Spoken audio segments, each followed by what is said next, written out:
Welcome to the Learn to RV podcast, where every mile is a lesson and every stop is an adventure. I'm so excited because Jennifer's going to talk to us about road schooling today on Learn to RV, the podcast. I hope that's what you came for because that's what you're getting.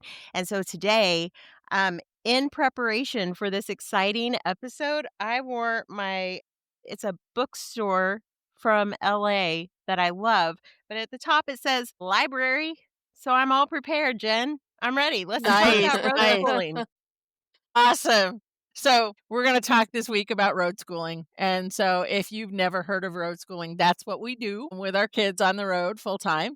And so it's just kind of like leveling up your homeschooling. But today we're going to kind of dive into what that looks like, how it can work for families, and how it can even work for part-time road schooling. Because you don't have to be a full-time RVer to road school your kids, believe it or not. Let's get started this week on the Learn to RV podcast with Road Schooling, brought to you today by RV Roofing Solutions. This week I'm here with my co-hosts. I'm Jennifer. And I am Tasha. And so I have traveled with 7 of my kids, and at some point in our traveling of 13 years. But more than that, I have been a homeschool mom for about 25 years. And yes, that makes me older than both of these ladies. So Who's counting? yeah, Come but I mean, on. I have a 30-year-old and she graduated as a homeschooler before, like right as we hit the road. So she moved out, said, "Love ya. See ya. Mean it. Out of here." And but my other kids were 13 and then 11 and then 8 and then 6 and then 3 and then 1. And so we Mhm. hit the road, a full steam, homeschooling, and with a whole ton of books, my entire Life of Fred collection. And Life of Fred. I love Life of Fred. yeah, so we should talk about one. Okay, we'll have to talk about that as we go. So Life of Fred is this Okay. unique book system, and they're kindergarten through high school, and I have the whole series. Yep. Do And you so- really? I do. And so not here, Yeah. but I did. Anyways, we traveled with them for years, and Fred is a guy that's like 3 feet tall, but he Yeah. lives at a school, and he has a pet. What does he have? He has a pet something. I don't know. It's been I a hate while. to say It's I been a don't while. remember. But they do everything right through algebra, and their science is woven through it. And so Life of Fred is just a neat way to do math on the road. And it's storybooks. It's more than math. It's more than math. It's also reading and English. Like they do it all now. And he teaches it all through storytelling. So, my oldest loves those books. Like that's what she did for the longest time. That's how she learned everything. It just teaches it in that different way, that different mindset that kids can really, dive into it and get, pick it up. So Well, and Yeah. it's based on what your kids and how they learn in that one. So Yep. like, I had kids that loved Life of Fred, but my dyslexic kids really struggled with it. And so, those types of different challenges are part of that equation. So what led us to the road? I mean, we just were going to do this for a little while. So road schooling wasn't something I was planning to do long term, but let's talk about what road schooling means today. So for me, road schooling is a little bit different. I have mostly teenagers at home, 13, 15, and a graduated 18-year-old still traveling with us. And so the 18-year-old does work for us a little bit here and there, but it's very different. So, I mean, back then it was more hands-on education and more unschooly type stuff. And so there's another term. Jen, do you want to define unschooling? Yeah, so because we definitely follow a little bit more of an unschooling method in our household, and it's basically just more of a child-led education. So, we kind of let the kids dictate what they want to learn, when they want to learn it, and how they want to learn it. And we kind of follow the mythology that if they want to learn it, then they're going to learn it far better than if we're sticking their nose in a book and telling them to learn it. So, that's kind of what we've done. And so, like this last year, for example, our 15-year-old decided that she wanted a more structured school setup because she's got big plans to go to college and study astronomy and all of this good stuff. And so she, we worked with her and gave her several options, and she picked out, what's called Abeka.com, which is an online school, and you can do it both non-accredited or accredited. Right now, she's taking non-accredited courses, but she's working towards taking accredited courses. And, but that's what she wanted to do. And so she's doing really well at it. In fact, this is the first structured schooling she's had. And she went from like absolutely no structured schooling to structured schooling, and she's getting all A's and B's. So obviously, at least for her, in her situation, in our situation, it's working. I will say that everyone's situation is different. When you talk about road schooling, it can probably look 100 different ways depending on who you are and what your kids are like. Mhm. So don't think that there's only one way to do it because there's not. Well, and unschooling, I mean, the definition of unschooling is child-led learning. So, I mean, still, you're still kind of unschooling your oldest, even though you're not saying you are, because Right. she chose that path. So that That's is right. child-led learning. And so Yeah. I think that unschooling looks different for every family. So I don't think that I think the biggest misconception is unschooling means you don't do any schoolwork. Right. That's not the Mhm. case. And it So just not means you do true. it differently. And so I think that, getting past that stigma that and there are people out there that don't do any school that call themselves unschoolers. So, but it's no different than, just a bad reputation. And so, most homeschoolers that you meet that are on the road schooling are doing some type of either formal curriculum or not formal curriculum, but they're still doing the work. And so they're usually fairly well rounded. Tasha, yours is a little bit different. And I know, your kids are older too. So, I mean, Yeah. you've got a kid. Is one of your kids doing college right now? Yes. Yes and no, depends on what day it is. No, Rosewood graduated shortly after we moved into the RV and wanted to take a gap year. And, Okay. high school was really hard. COVID hit in the middle of all that mess and just do they go back to school? Do they stay digital? What do they do? And so it was just a lot. And And before you they go just said, further, yes. can you describe what a gap year means for those people Yeah. out So there a that gap aren't year listening? is Yeah, it's literally just once you are finished with high school, taking a year to travel, to explore, to get a job, to do whatever it is that you want to do before you launch into the next stage of your life so that you get kind of a better idea. You get your feet underneath you so that you're not jumping into something before you're ready. And so that was one of the things for Rosewood. They were like, I do think that I want to study art, but I'm not sure that that's what I wanna do. I'm interested in going to this school in California, but I'm not 100%, and I don't wanna spend that money if that's not the right path for me, and so we were launching out, and they were like, "I wanna take a year, and I wanna just travel with you guys and see what's out there and learn more about what I'm interested in and kinda, you know, put my feelers out and see what is out there for me." But you also have a high schooler too, right? I do. And so what we've got going now is Rosewood has taken some college courses through college in Florida online while they're traveling with us. And they're doing that kind of semester by semester. They decide, am I taking them this semester? While David, he is an entering senior. So this will be his third, second, third. I lost track So of how hard to many keep years track. we're in. It will be at least his second year on the road of schooling, and, what he does is we use Khan Academy, we use a couple other programs, but he has a lot of control over what he studies. We sit down with him and say, "What is it that you're interested in learning?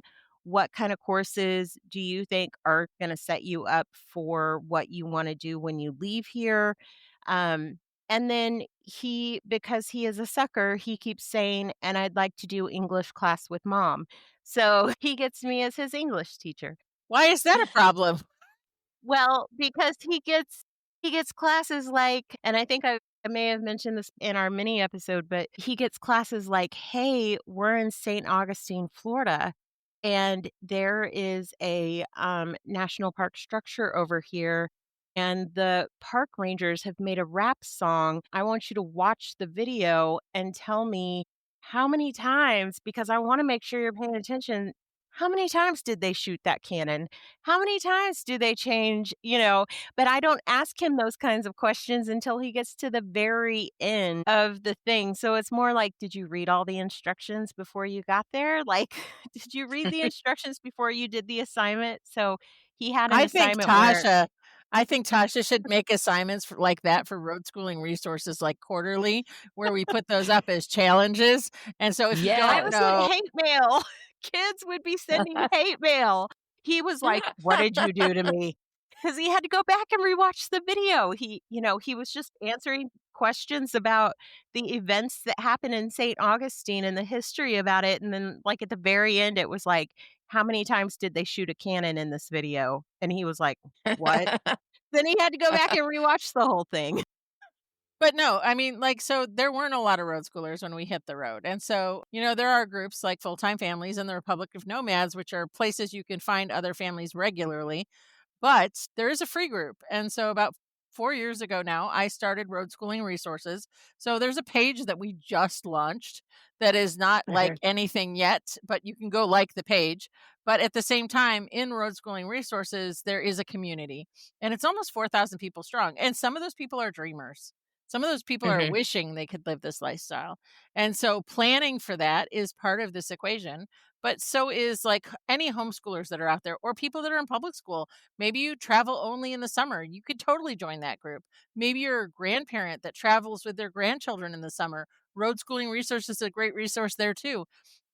Ideally, we'd love for it to be a place where families can also connect in real life. It's not there yet, but who knows? And I want, that group to be free, but it is a private closed group. So you do have to answer all the questions to get in. And that's just to protect your privacy and your safety as you're traveling with your families.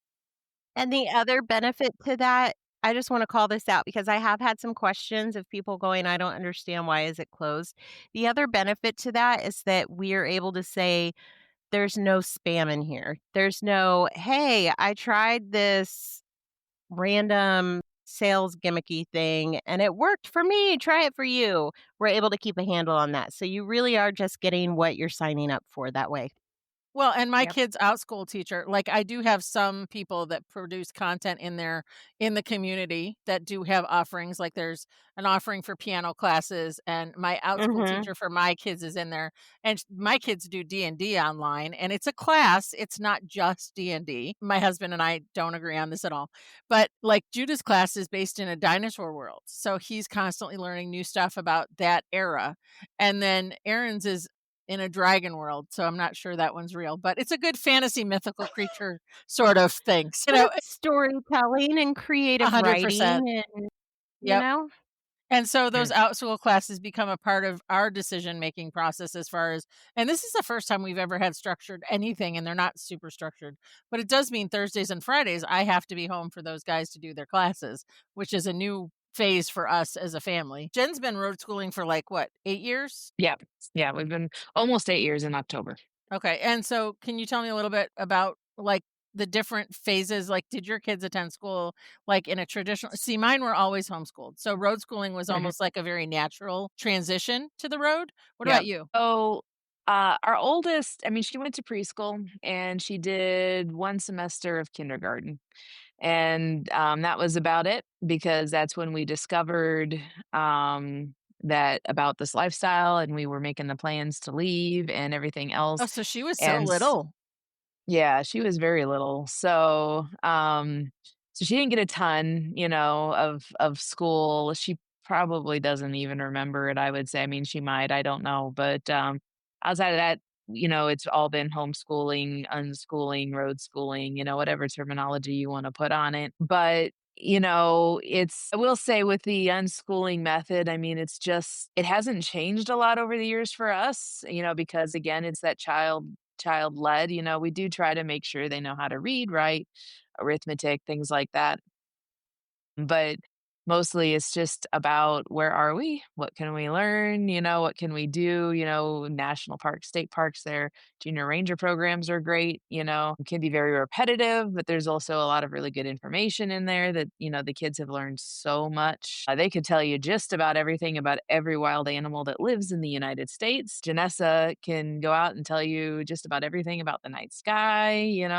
That was kind of one really cool thing with her, because I mentioned earlier she wants to go into astronomy. Well, the winter that we went to Death Valley to host was they actually had the International Dark Sky Festival there that year. Oh, that's Ooh. cool. And so she got to go to that and listen to all the astronauts talk and astronomers talk and share things. And so that really elevated her education that year too. So just being able to take in experiences like that and just, you got to look at the world and go, okay, what can we learn from the world? What can we Mhm. go do? I mean, even learning on a hike, you go on a hike, my kid's favorite thing is, "Mom, let's do picture this, do picture this." We'll take a picture of a plant and then, have it tell us, "What is Yeah. this plant?" Is this a berry edible? What's this flower? Or what's that insect? And what is its purpose? And they retain it so much better that way too. There's a couple we used to go bird watching with, and every time we were in California, we'd reach out to them. And there was one year we went, and my kids found ants on the ground, and they stopped and studied them for like 20 minutes. And Almeda looked at them and she goes, they're so different. My grandkids don't do stuff like this. They would have been looking for the birds, didn't find the birds, and they'd have been like, "Okay, let's go home."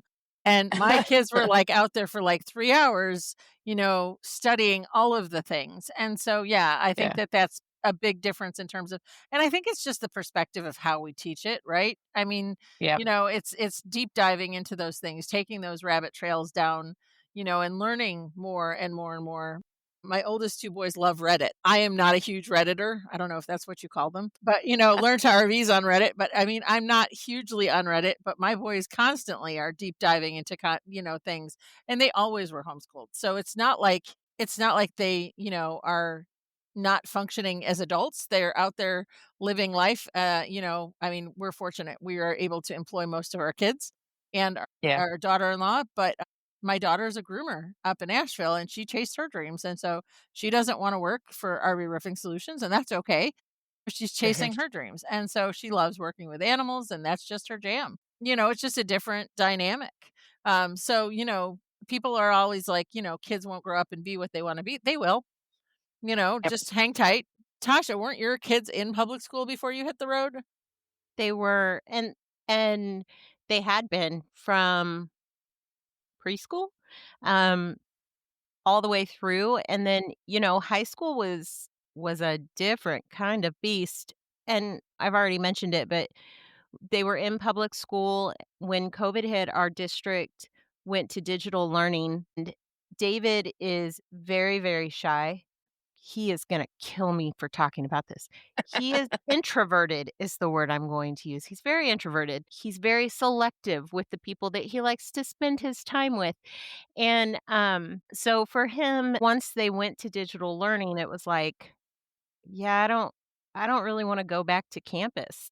And the school district that they were in did allow for a digital home learning program once kids did return. My kids had decided to go ahead and try and go back to campus, and they were like, "Yeah, no, we wanna go go back home." So they stayed in digital, and that's how Rosewood finished out high school.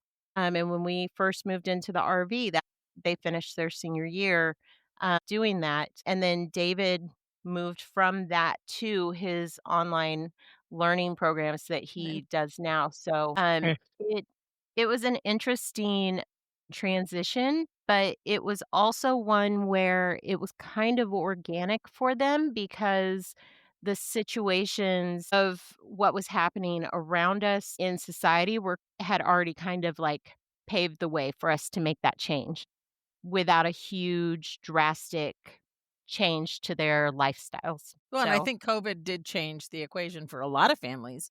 In fact, we saw yeah. a huge surge of families come on the road during COVID. We'd been on the road at that point for 7 years.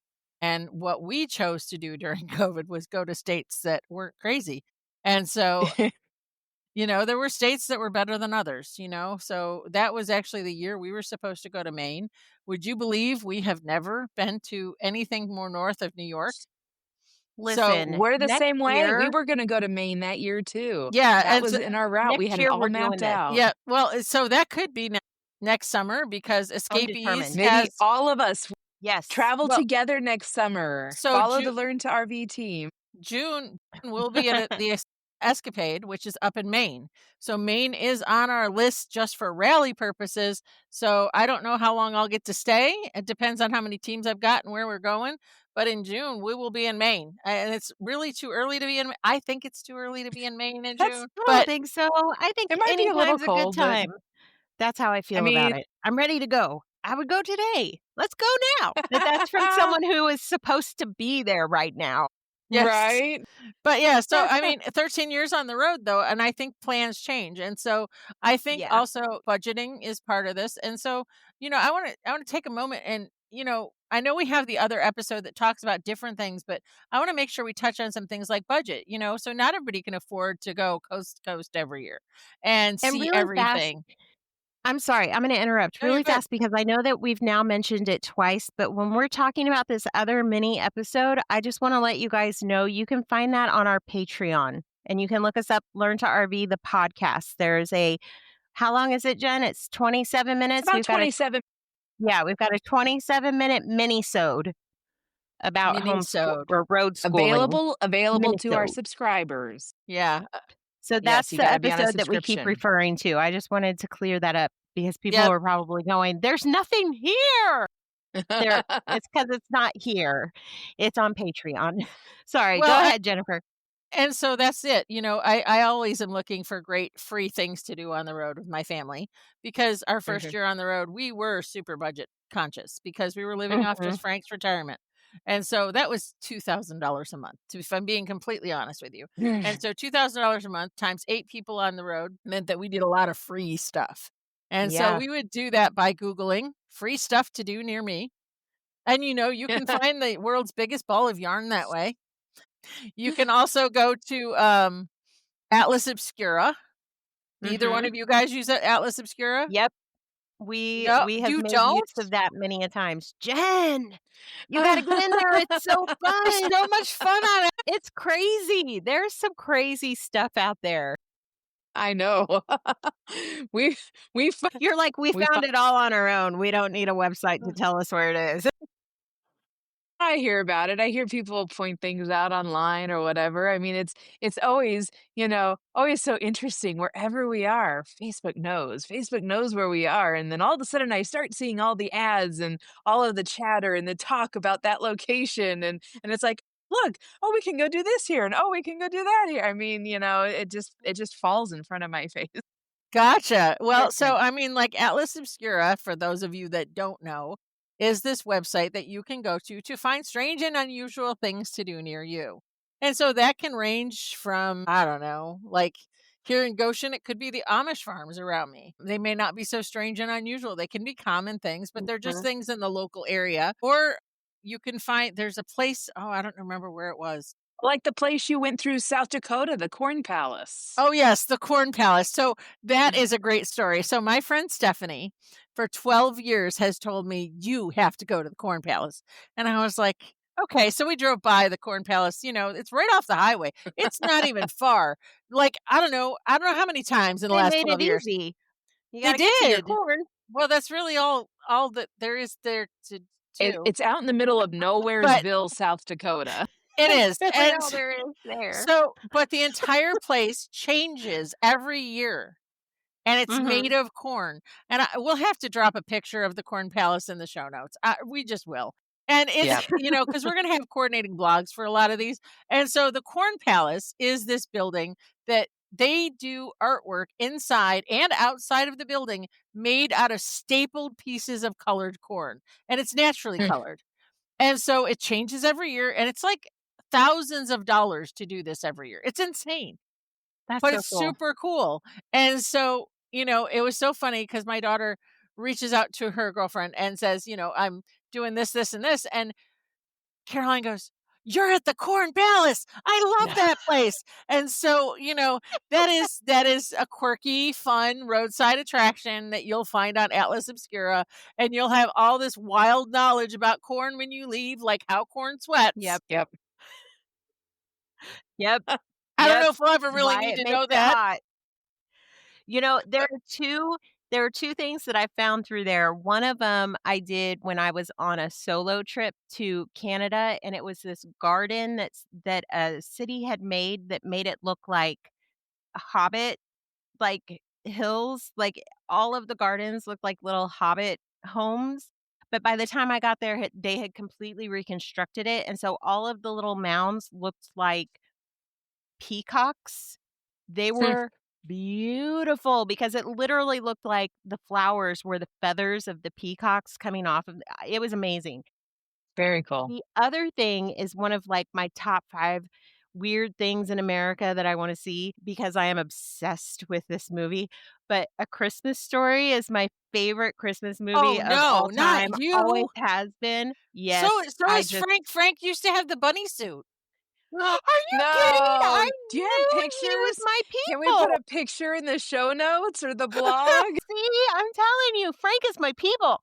So, there is a town that has a giant leg lamp statue in town, and they have, like, a whole festival around this movie, and I wanna go so bad. I just wanna go so bad.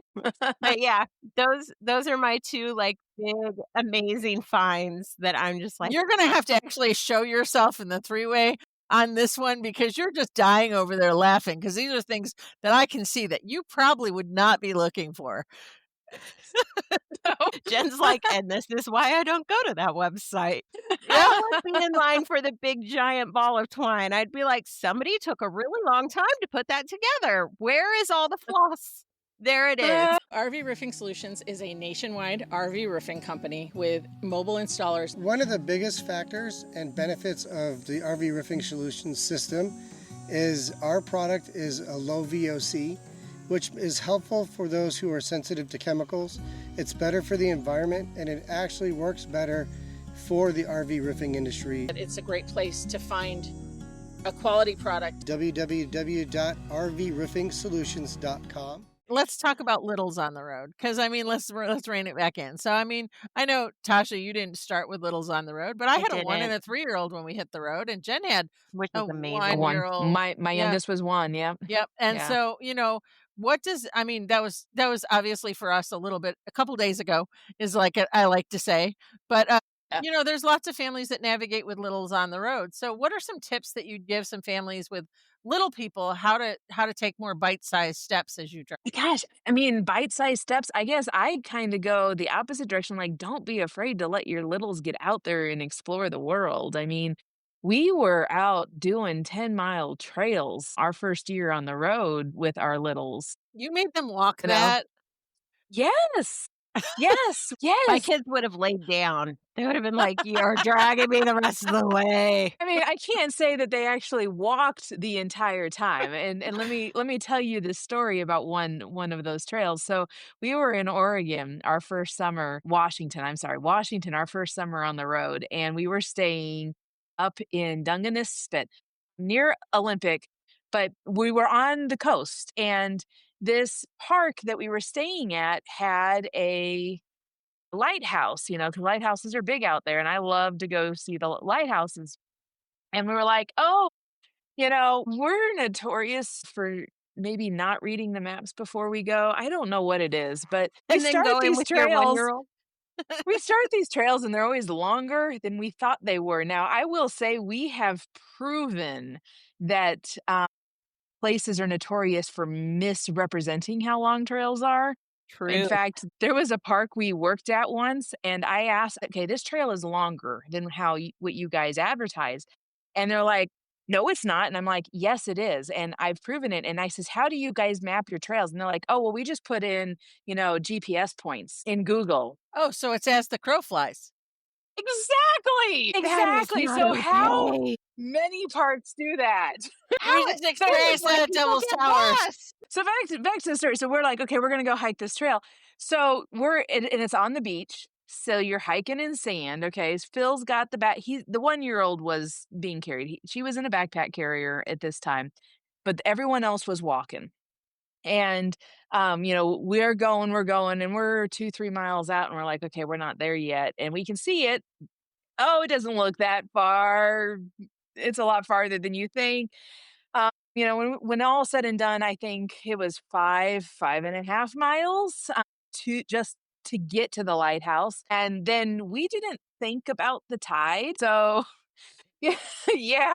We're just No. enjoying the lighthouse because they let the kids go all the way to the top on this one. And I was like, "Oh, this is so cool. We're taking it all in." And then all of a sudden we're like, "Oh crap, the tide is starting to come in."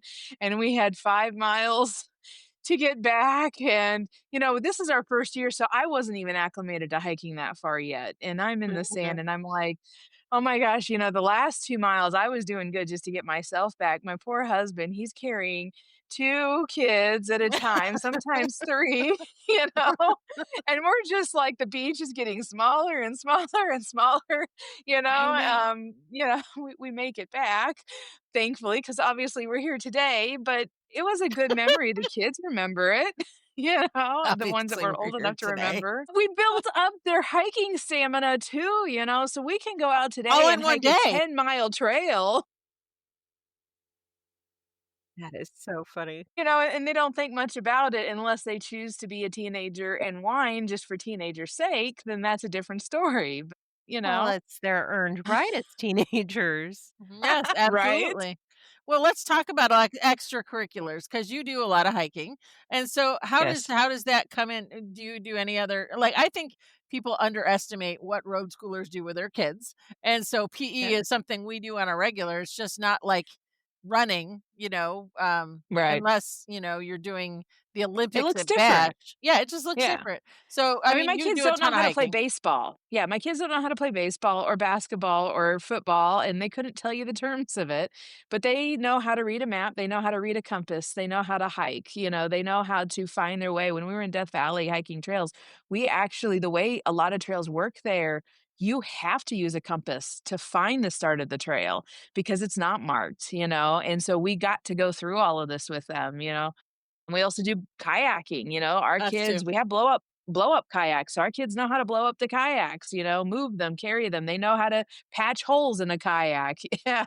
Well, we do have a power blow up thing because to do 3 that way, my gosh, we'd be lightheaded afterwards. Yeah, That's a we have lot of 3. extra too. But yeah, we kayak everywhere, and we do a lot of swimming. A lot of the campgrounds we go to have pools. I think Yeah. it's easier to do with them when they're little sometimes than it is when they're big.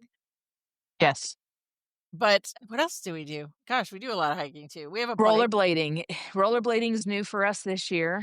This last winter, we took the girls to the roller rink for the first time ever, and they fell in love with it, so My much daughter so that they loves to go to all the got rink. rollerblades. Yeah, so they all got rollerblades now, and, Like straight that's rollerblades, like 1994 yes, rollerblades, not roller yes, skates. No, not That's Gus roller has so roller cool. skates. skates.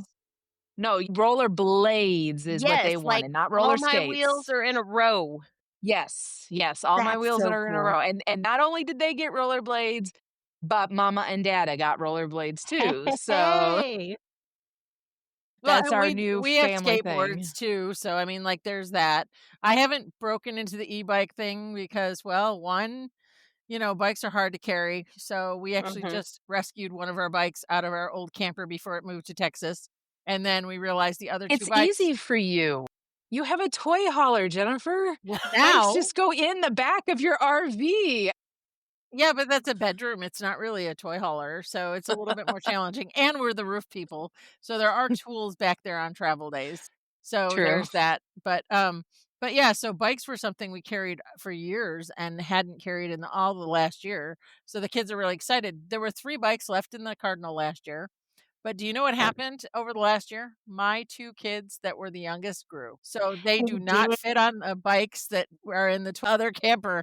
So we only have 1 bike that we can all share now. So and I don't really have it up in me to get another one. So there's that problem. So Ugh. what about you, You were Tasha? What talking do you about guys do? Do you do like urban hiking, like where you go to the mall? we do urban hiking, like, let's go take a ghost tour of Boston. We're like, "Take us through all the cemeteries, please." We do that a lot. Like, that sounds so goofy, but we do. We're like, "We're in a new town. Let's see if there's any ghost tours that they can take us on." And those suckers will work those glutes, okay? You are going uphill. You were going through Stairs. rocky terrain, you're going wherever they wanna take you, and so it's a workout, and sometimes my kids are like, "How many did you book for this trip?"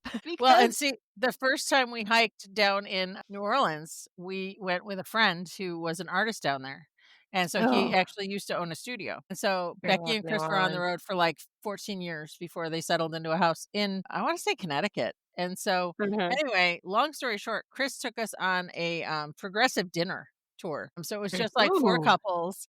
And so, like, we went to this one place that was, like, up in a back building, but Chris also walks fast, so it wasn't just a progressive dinner, it was a progressive dinner and burn all the calories between the places. So it was like a sprint between the 2 places to keep up with right. Chris, and then we would go get, like, the main course, and then we had dessert somewhere else. And so, there's different ways to incorporate exercise into There traveling, really and is. so I mean, I know it sounds goofy to be like, I take my kids on haunted city tours, but it's not just, let me tell you about the ghosts that haunt this hotel that we're standing in front of. You get so much history in Yeah. those tours. They tell you so much about like how the cities were built and, what battles went down. And we've done tours of some really amazing places, battlegrounds and old houses and old towns. And we've done several of New Orleans. We've done, I'm just California, Boston. I mean, name a place we've been. We've done a tour there. We've been in Florida. We've done them there. There's so much you can learn. I also really like to take my kids up a lighthouse. They don't like me when I do, but by golly, that's the I was view's just great, thinking and you get that some exercise there. one of my best workouts was the Astoria Column. How many of you guys have done the Astoria Column? Anybody? Just N me? not been Mm-mm. So it's there. in Oregon, and so it's straight up and Ugh, it's a I wanna go spiral to Oregon. staircase, and the problem with it is there's people behind you, and it's Gotta keep going. yeah, and Yep, so it's doop, doop, doop, doop, doop, doop, doop, doop, doop, doop, all the way up, and so by the time you get to the hot top, you're just like, "My gosh," and so, you stay up there for 20 minutes just to look around and catch your breath, but right? it's fine, and so, we've always hiked with the kids, and it's just Mhm. part of our lifestyle out here, and we love exploring new places, but, how many of you guys have a 4th I know, Tasha, you weren't on the road with a 4th grader, but Jen, have you been on the No. road with a 4th grader? Yes, we have made use of that program for many So years, what is and, that program? We've done so it that too. program is great. It is called Every 4th Grader in a Park or some variant of that, and essentially, if you have a 4th grader, you can go to a national. You can get your little coupon online and then take it to a national park And you and have get a to free print national it, park right? pass. You But do you have have to to print it, yes. Yep. Because you gotta actually hand it to them because that's how they get their credit or whatnot. So we've made quite a use out of it, and I'm sad because we only have, like, 1 year left to use it, and then we're gonna be done, and we're gonna have to start buying our passes again. Well, Frank But, actually has a free pass because he's a military veteran. And so yeah, but Oh, I always had to go into a park with Frank for that. And so yes. You that's have to why go the with your 4th grader. Yeah, if right. your 4th grader's But not with but you, if yep, if Frank couldn't go because he was away on work, because one of my kids was a 4th grader at the time, we had a couple years, like the year we did Yellowstone, I had a 4th yep, grader. So it worked out really well in that situation because we could go into the park whatever day we wanted with or without Frank. So, I yeah. mean, I I think that that's cool. love the national park pass. Like, I highly recommend if you're gonna hit any national parks, if you're Just get the hitting pass. one, just get the pass. Because Agreed. we went to, where did we go? We went to the Grand Canyon first, and we got there, and it was literally, I can speak. We could pay for each of us individually, or we could pay, like, $1 more and have the year-long pass that got us in everywhere. Yep. Yes. And that was ridiculous. And so we got the pass and we went to the Grand Canyon, and then I think, like, 3 weeks later, we were tromping through Joshua Tree, Jennifer, with your crew, and so, and it's not just the parks, it's the historic monuments, it's all of that, and so I've been to the Wright Brothers Museum because that's in that thing, so I went and I, like, walked along where the stinking first plane went, like, I never thought I would see that ever, I didn't even know where that was. Now I've walked it. So there's so much that you can do with your kids with a national park pass. I don't think that people think about the fact that you're not just restricted to, "I've gotta make it to Yellowstone. I've gotta make it to the Grand Canyon." There are so many Right. places throughout the Agreed. country that you can take your kids to. And you can deep dive longer because you have the pass, you're not Mhm. restricted to Yeah. that one day that you're going in. So, I Well, and wanna can I go. also talk about Yes, real quick too on the national parks? I also want to talk about like the programs that they have. You yes. know, They're we've amazing. gone learn about paper making, learn about basket weaving, and then they actually have hands-on activities about basket weaving. You know, a month ago we went down to Jewel Cave National Park and they had a special Junior Cavers Day where they had all these booths set up and they got to earn a patch that you can't earn any other day of the year, you know? That's so But they cool. got to learn all about bats and different things that, you know, and all these hands-on activities. And so if you are near a national park, look at their schedule because Yes. there are Mhm. so many educational opportunities, you know, that are outside the junior ranger program or the hikes or anything else too. Well, and the ranger programs are fun. So we were in Yellowstone in 2022, and we went to this junior ranger or this ranger talk just at one of the locations. And we get out there and we're talking, and the one guy at the very end, there was a guy in the audience that goes, "Where can I find the alligators here in the park?" And I almost answered for the ranger because I was like, "You do know where you are, don't you?" Because, there are no alligators in You're not in Florida. Yellowstone, and so the guy was disappointed because he couldn't find alligators, but the amount of This questions that is they not get a asked, zoo. but they have no joke, people ask me all the time, "Where do they let the bison out in Yellowstone?" Daily. Oh, yeah. And I so, know. like, people just don't know what they don't know, and so, and I think our kids are so much better educated than that, especially as travelers. They know kind of some common things not to do, Yep. Mhm. and they're more mindful of their environment, I think, and the Yeah. wildlife, and more protective of Yes. it because they do take the junior ranger pledges at places, and so they know that they shouldn't take things home. They know that they shouldn't, Yep. and so they're You setting a shouldn't great feed the wildlife or pet it. There are no or fluffy cows that are safe. like the burros at Custer State Park that everyone feeds their Cheetos to. They are not. Drives my kids nuts. Yes. So Now everyone does. I'd love to, one of the things that I hear that's a common misconception is kids miss out on social life if they're traveling. And so I'd like to speak into that just a little bit. And I'll start by saying, this past year, we kind of evaluated what we were doing for the business in May, and we did not do any rallies for RV roofing solutions because we went to prom. And we didn't just go to Mhm. prom. We did a whole month with a bunch of families that we knew and some we didn't know, but it was like 20 families, and we spent the month with those families and really took some time with those relationships. And, I don't think that that's something that people think about, but, road schoolers are looking for opportunities to connect their children. Mhm. And Yep. so, what are some ways that, Tasha, you have connected with your kids on the road to find other people? We stalked your family. We put a tracker on your RV. No, we Well, finding someone in the community that can introduce you to other families that have kids your that is age is really exactly. important. Yeah, for sure. The other thing is we went to the Grand Design rallies, and while we were at the Grand Design National rallies, they have kids camp, and so we encouraged the kids to go to kids camp. My kids were older. They were some of the older kids, but they did meet some of the kids there. Rosewood met more than what David did because David didn't go to as many things. But, one of the things that I think is kind of special about my kids, I say that like they're fancy, but they've always tended to relate with and talk to adults in a room more than kids their own age. They like go that direction. They'll talk to adults more. So Well, even when we were there, David was making friends with people that were a little bit older than him that, he was walking around talking to them, asking them questions about whatever they were doing. If they were making food or, he loves to cook. He's really interested in culinary arts. And so, if he'd see somebody doing something that way, he gets involved and starts asking questions that way. We've done some different activities where we go out and just going to places where we know we're gonna run into kids, which sounds ridiculous and sounds like, yeah, no, you're gonna run into kids everywhere, but,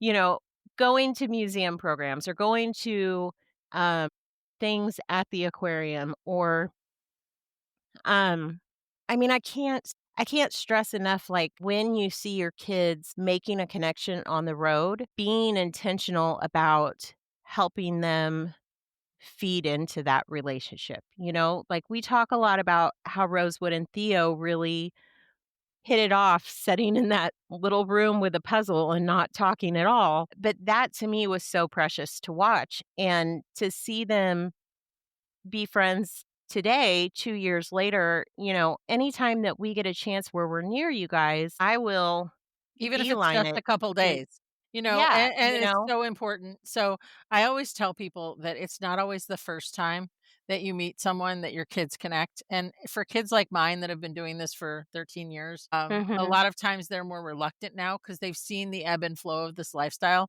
and so they see people come and go, and so being intentional and making sure that you meet up with those people you do have Yeah. things in common with on a regular basis. If you can do that once every 3 months, great. If you can do it once every 6 months, great. If you have to do it once a year, plan for that once a year and make sure that's a commitment that you make. There are proms on the road. I would love to have a chapter under FRVA for families and just learn to RV, honestly, so that we could do workshops and stuff like that at different events. We're not there yet. I just don't have enough. We'll get there. Yeah, we just don't have enough time in the day to make that happen just with the 3 of us. But, Yeah. it's one of Well, those things. But and Jen there's has a different dynamic too. Jen has, she does a lot of work camping. So I think that mhm, your community looks different with your kids than maybe somebody else's does. And I know that work camping, we've spoken about how that's a different dynamic for our children, and that sometimes the visitors don't understand that our kids, and there's just a whole dynamic there.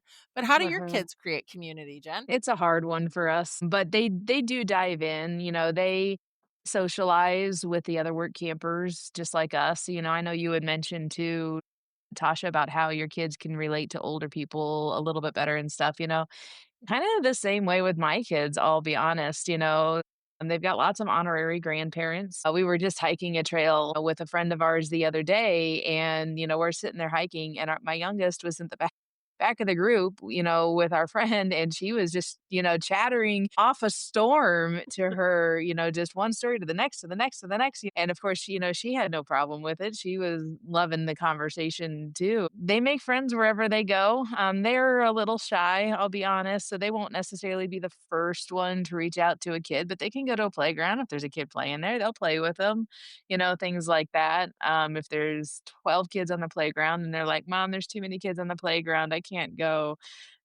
So we get a little bit of that. Last year we got to travel with a family for the first time, in our full-time career. And, it was another family with 6 kids. And, it was great. It was a couple months. The kids ate it up, connecting and playing and just, they were living their best lives But you last knew year. them, So right? Like, mhm. you knew the other we family. met them. So I We think had that, met them. one of the things that I see on Facebook so often is people say, "Oh, I wanna travel with another family." I would urge you to get to know those families first because it's Yeah. so Yeah. hard on the kids to break it up when things don't Yep. go the right way. We've had friends that, we've traveled with for whole seasons, for whole years where we've ebbed and flowed out of our travel plans. We just align them in ways that we could spend a week together and 2 weeks apart, and then come back for 2 weeks, and then, we would do things together just like that. But I think it takes a special kind of friendship to handle that because you have to know when to go home. You have to know Yep. when family time. You have to know when, laundry day is and respect each You have other's to Mhm. be spaces. honest with each other. A If you hundred can't be percent. bluntly honest with each other, then it's probably not a good Right. family to So spend, doing it with a to bunch of travel with. strangers is not Right. something I typically recommend to anybody. I say get to Yeah. know the family first. And so I know that Mhm. the 3 of us do have some plans together in Florida this winter, but I've known both of you for long enough, and I think you and Tasha are just excited enough to meet each other that it's gonna be a good fit. So, I mean, Yes. it's one of those things where, are we sharing those travel plans with the people out here? Probably not. I'm not real open about that, But, it's one of those things that, it takes time to develop those. Mhm. So if you happen to meet up with us at one of those locations, we won't not be friendly because that's not who any one of us are. And so Right. there's always that chance that there's a whole new community there waiting for you. So, I mean, I'm a connector by nature. So if you don't know how to get connected and you're going to be in Florida this winter, I mean, we'll be all over Florida this winter. So I'm happy to point you in the right direction. I do want to take a quick moment and just talk about that road schooling isn't just an education style. It's kind of a lifestyle. Yep. And so whether you're doing a little bit or a lot, but if there's something in this episode that sparked your curiosity, I'd love for you to go to our page on the podcast and put your comments. Ask your questions, any of those things, because road schooling is it's not something you know how to do. It's something you learn with your kids. I Uh-huh. remember back years ago when I first started breastfeeding, I had a La Leche League woman tell me that babies don't know how to nurse, and I feel like that's true of road schooling. And so it's a learning process, and you constantly are learning. And what works this year may not work next year. So, and if you're struggling right now and you're not finding connection, community, resources, I mean, there's things in your local community that are great resources. The library is one of them. And so maybe you're just a road schooler that is, your kids are homeschooled, but you're stationary. There's stuff for you too. And I mean, we can't cover all of that in one episode. There's just no way to do that. So tag your post with my RV life moment, and maybe it's your story that gets featured either, on our regular channels or in our Patreon for the next road schooling episode. Maybe it's one of you we interview or two or three of you we interview about your road school style, because yours is probably different than ours, because everyone's is different in some way or another. Don't forget, like, follow, subscribe, join us on Patreon. Buy us a coffee over at Buy Us a Coffee. I don't know how that works yet, but we'll get there. And then we've got, all sorts of stuff going on. Be sure to join this crazy campfire crew at the Learn to RV podcast again next week. Like and subscribe so you never miss an episode.